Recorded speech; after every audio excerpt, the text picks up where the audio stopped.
So welcome to this week's update video, official update video, and now we have a lot to talk about, so we gotta go quick. We have Tropical Storm Helena, whatever it's called, and I think it was trying to develop an eye earlier, but you can see it's a little bit, some drivers probably getting in the way. You can see the alpha is still expanding, I think the system's still tightening, the system is still a bit trying to become better organized. It's probably on the verge of leaving the Central Pacific, and probably in the West Pacific within a short order. Because now it's about to head to the West Pacific basin, where I think there's some chance to become at least a typhoon, possibly a super typhoon down the road, like what one of the GFS runs showed yesterday. Now we have Tropical Storm Ian, which is visually now it's probably going to be down to a depression. And this is the second and fourth one, but I haven't checked the ADCF update on this one, so it's probably down to a depression. But since we'll call it a tropical storm for now. Just for the purposes of this video. And then, oops, here we go. Then here's Tropical Depression 60, which now, according to the NHC ADCF files, Tropical Storm Enrique.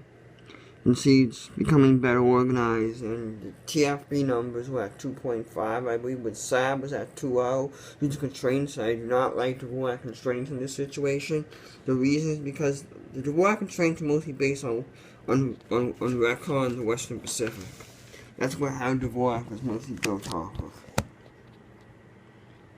And Recon and the West Pacific, West Pacific's a little bit different. In the West Pacific, the troposphere is a little bit thicker. As a result, the troposphere is higher, so as a result, the clouds can reach deeper levels and thus more deeper thunderstorms. And as I've noted a couple times in my videos before, the cloud tops as cold as minus 90 degrees Celsius to minus 110 degrees Celsius in that range have been observed in years past.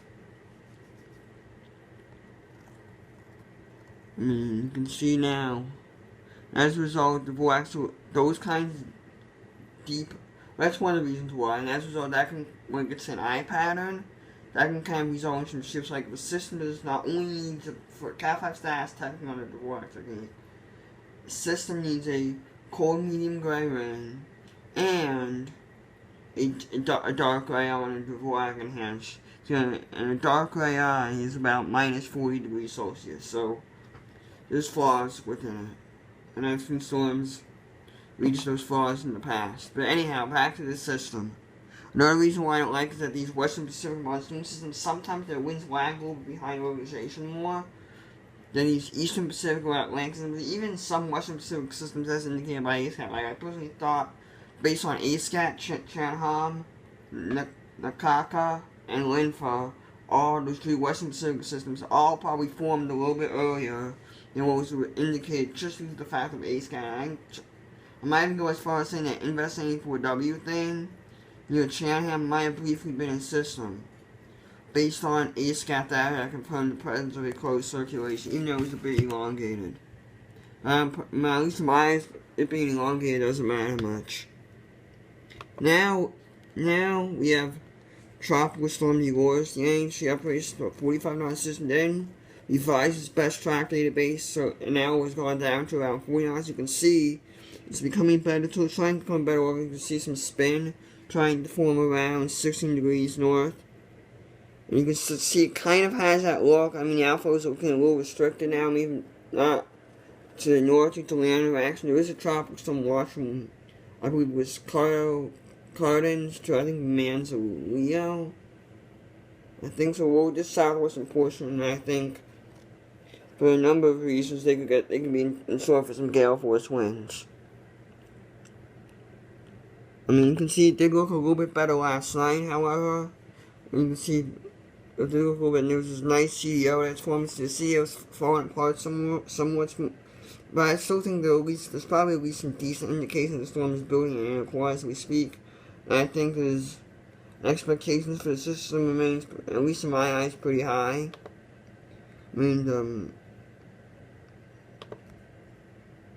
Dvorak numbers seem to be off, but the storm originally had a current intensity value of around 3.5. I mean, the AMSU pass There's found winds of 50 knots, 985 millibars. That's probably reasonable, but then ASCAP pass from a little bit later sort of confirmed this, but we also know if there's this Gulf of Tehuantepec Gap event going on right around here. That's going to kind of inflate and maybe rain censor the winds a little bit. As a result, normally I'd be inclined with an ASCAP pass like that to go at least 45, 50, 55, to at least go 50 or 55, maybe even 50, to at least go 50, maybe 55 knots, just with the status supports, if I'm reading it correctly. Supports something in the order of 40, there's a few 50 knot barbs and a few 45 knot barbs, but I think some of this is rain inflated, just, or at least inflated due to the easterly wind flow from the Gulf of Tehuantepec event. That's also going to help, well, kick up the winds offshore. I think it's partially onshore the Mexican coast, and partially, well, I think we have the tropical storm warning. I even know the storm isn't forecast to come that close to Mexico. I mean, in addition, what was I going to say? If anything. Oh yeah, in addition, heavy rains are also possible along the Mexican coast. But anyway, over the next few days, even some life-threatening flash floods over the mudslides. You can see the storm in mudslides, especially with the high terrains. You can see the storm's outflow. Oh, oops. You can see the storm's outflow kind of bring some just on summer. I haven't looked at radar. I don't think I haven't looked at Acapulco radar. I'm not sure if they even turn it on. You can see the storm's outflow providing some heavy rains along the Mexican coast. You can even see in right here, you can see some mountainous terrain rains enhanced here, and I think this is as far east as here. That's as far east as Veracruz. Now let's look at the future of the system. The European is backed off slightly, only calling for around 972 millibars on this one. Just based on the look of this, it's probably face value a minimal major hurricane. It's probably nothing to read broadcast. It's just still a good shoe-in for major. But it's also becoming a little bit more aggressive on Enrique. So it's going to be interesting to see how these two interact. The GFS wants to merge the two systems, but the GFS also makes the system quite potent still. Like this 12Z1 was at 919 millibars, which is ridiculous. And the 6Z1 was at 921. Oh, the 12Z1 was at 919 millibars. You can see a little bit of a weaker Enrique, while the 920 millibar run for the Oars was at 6Z and 6Z time. And I actually had a pretty weak Enrique. And I mean, let's go back to Enrique for a minute, because I want to discuss that. Enrique, the current intensity, that's around 35 knots. I mean, the ancient went 30 knots originally when the upgrade is in a special advice, but you have 35 knots in a special in the EDCF update, and I think this system can probably get a little stronger. I mean, not as much as the ancient forecast. I think that could be a little too high. It peaks at around 50 knots. I mean, it's kind of large and broad, and it doesn't have really good intercourse, and those storms take their time. And after a couple of days, it can become somewhat nice, but so large size can be a limiting factor. But you never know. I wasn't very keen on Lowell last year, and that ended up becoming a bona fide hurricane.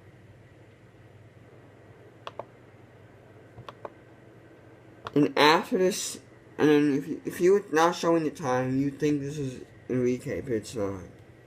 Here's Enrique. Enrique's up here, and this is the Warriors right here.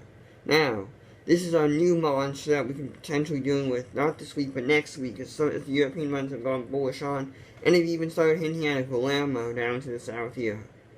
So it's going to be interesting to see how this pans out. There's some indications in the GFS too, I think. Let me check. Hold on. Yep, and it's also in the GFS as a bit much weaker. And you can see some hints of this. Oh, whoops. Oops. Hold on. You can see at least some hints of it, something trying to go in at junction. I think in a few runs, if this feature continues, it might get pushed to junction. It might, as a result, GFS starts showing a more legitimate tropical cyclone. I mean, yes, yes, up here is the Auroras, and I believe the Auroras and XU and BK get merged together right here. I could be wrong. That's what I believe happens on this run. Just for your information's sake. Back to the Oars for a minute. I know I'm jumping around a little bit, but I do think the storm's probably around 45 knots, probably a good estimate. I mean, I'd be okay with 50, and I think the Yankees are going to go 45 for this, probably. Because that's what they have in HCFI. I mean, there's obviously no reason to really support a low estimate. I think 45 knots is probably the best you can get. What else was I going to say?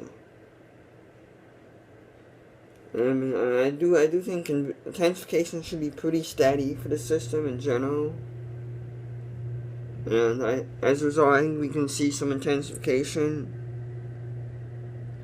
over the next few days. I think the system should be in a hurricane in about 36 to 48 hours. Maybe we'll see if we can get attacked together. I mean, it's going decent right now. It's kind of reform, if it gets the CDO kind of back and gets a really good structure going. And the swell bands start wrapping around the system better in a couple hours.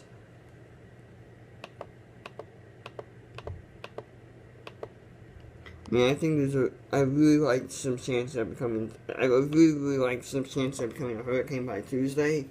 And possibly maybe starting to bomb out a little bit on either Wednesday or Thursday. East Pacific storms aren't the pain in the ass to bomb out like the West Pacific ones are. Let's take a look at the stats a little quickly to wrap up this video and see where we are. So this is a week table. I have my slide. I have this link to my Storm 2K account. So week 1 is May 15th. If you want to pause it, look at the stats. Pause it. So I'm not going to explain each week. But the point is, we are at week 9 right now. And on average, there have 33 tropical storms that developed this week, and there have been 65 changes from tropical storm 65 times from the period July 10th to July 16th. There have been 65 upgrades to a tropical storm, hurricane, or major hurricane during this week. It's sort of the first Eastern Pacific because you can see activities kind of increasing slowly through here. Whoops. Here, then you have kind of this brief peak in mid-July, kind of tapers off a little bit. Late July, early August. Then kind of ramps back up in early August. You can see the most active part of the season, or at least using this metric, is around August 7th to August 13th is the most active part of the season. No, it's one of the more active parts of the season. Then it kind of drops a little bit down very briefly. I wouldn't really call it a peak. That's when the real heart of the season begins around August 7th. Its official peak is August, using this metric, is August 28th to September 3rd. I mean, the NHC and Jeff Masters both agree on a peak of August 24th, and I can use some of my other metrics. That would suggest the most active day is on August 24th, but I will say the day with the most tropical storm upgrades is September 16th and September 17th respectively, so I still think late September is going to be quite busy. As you can see here, because the activity drops off to around 56 right here, and early September then kind of shoots back up once again. And kind of the lid comes back off. And those of you who have been with us for all these years, over years, even though this part of September can be quite busy before the activity subsequently drops off. I mean, a daily peak's kind of trivial. But I'll show it anyway. I mean, this is 7. I mean, points have been. You can see here's what happens, and these are numbers. This is tropical storm upgrades. I believe this is hurricane upgrades, and this is major hurricane upgrades on each individual day. And you can see, you start to see a spike up on these totals right around July, kind of tapers off a little bit, and eventually gets very, very busy come August and September. Anyhow, that's it for today. Hope you guys enjoyed this video on the 4 tropical storms we have right now. I guess 4 with tropical cyclones. And not only the 4 systems and this little statistical analysis and kind of recap video, because we are kind of nearing the first peak. Because right now, oh yeah, let me talk about this 1 second. Just 1 second. Average, right now, I've entered an Enrique's formation on the table.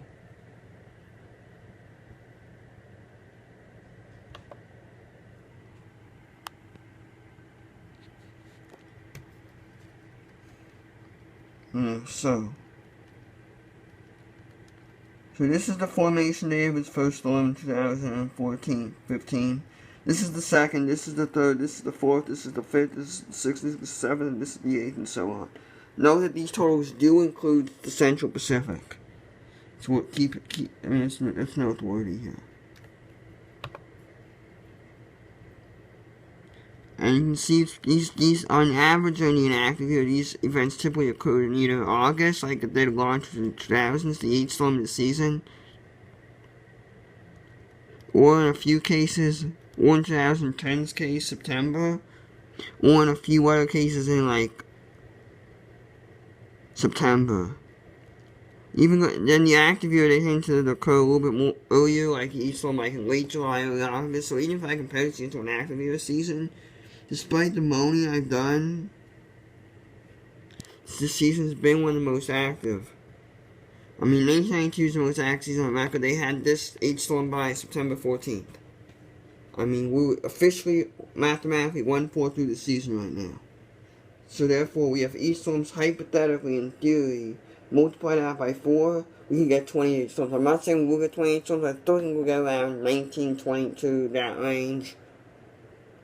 It's kind of in decent agreement with my Outlook videos, but I will note that this is not only faster than 1982, it's faster than the second and some of the top 5 members and 2014 starts. Only second, having an 8 storm on July 2nd, 12th, is only second to 1985, which got its 8 storm on July 9th. Now that is early.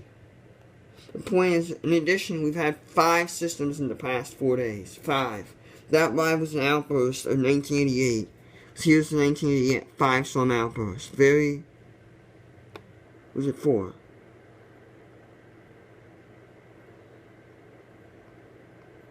Something's not right here. But point is that only one of them was depressing. But point is that there was this great 5-storm outburst, like around late July, early August. Yeah, this table's messed up. I'll fix it later. But the point is, this outburst late July, early August, that had 1, 2, 3, 4 systems developing around this time. It's probably the most similar comparison. There was a big outbreak in 1974, but I have not had the time to even remotely process that, so I have questions its accuracy. So I don't have it listed. In 2005, I will know that there was a relatively similar outbreak, like around this time. So Tova, Kenneth, Linda, Max, Norma. So there was 5 systems, and I believe something's messed up here, but what the hell will be over? Whatever it is, the point being is the same. There was a big 5-storm outbreak in 2005 as well.